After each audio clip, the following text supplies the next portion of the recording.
want them to want the two hands. Now, for a horse who has a history with a mounting block, just being near the mounting block may have its own history.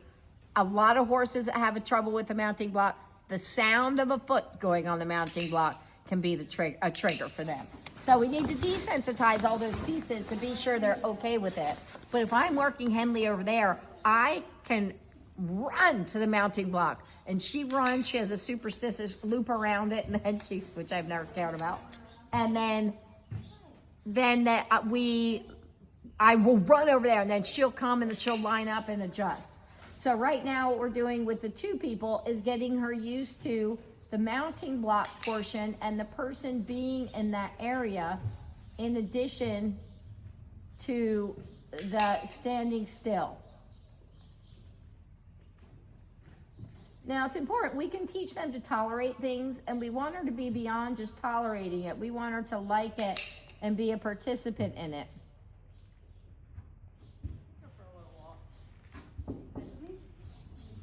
Stinks.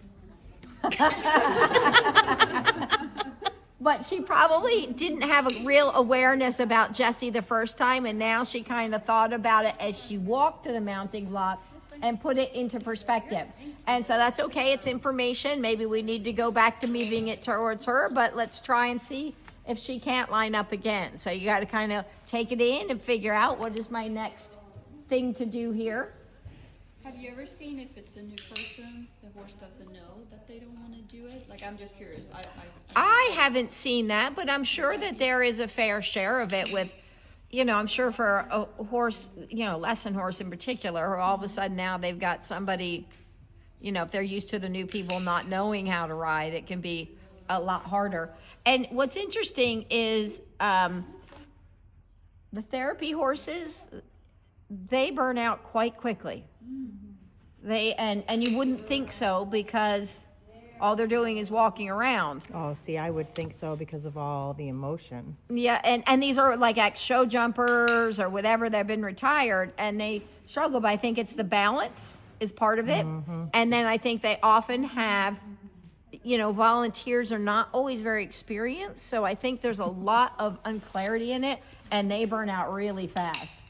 Okay, so now you can see, and you can watch Perfida keeping an eye, like when Jessie touched her, she was keeping an eye on Jessie more than she was at first. Now that looked better. That looked less concerned about her.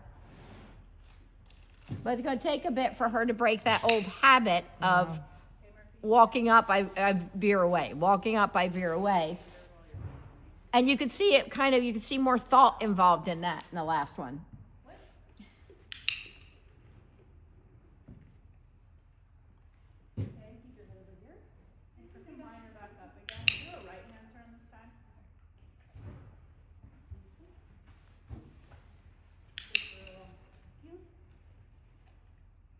Again, we're big fans of the right-hand turn. It takes more thoughtful. It keeps them out of your way. It breaks that left-hand turn habit.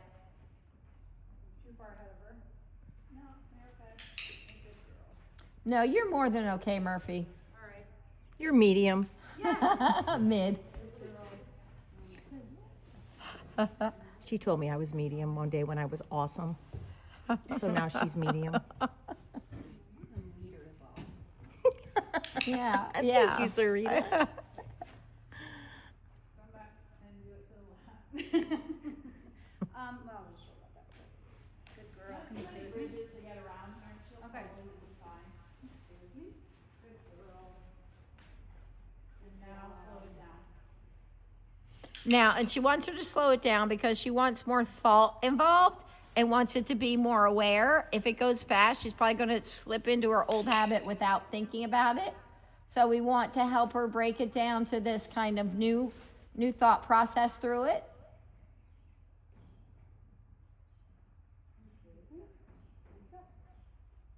She sure is a cute little thing. She's so pretty, right? Yes. Oh, that was nice. How old is she? 9? Mm-hmm.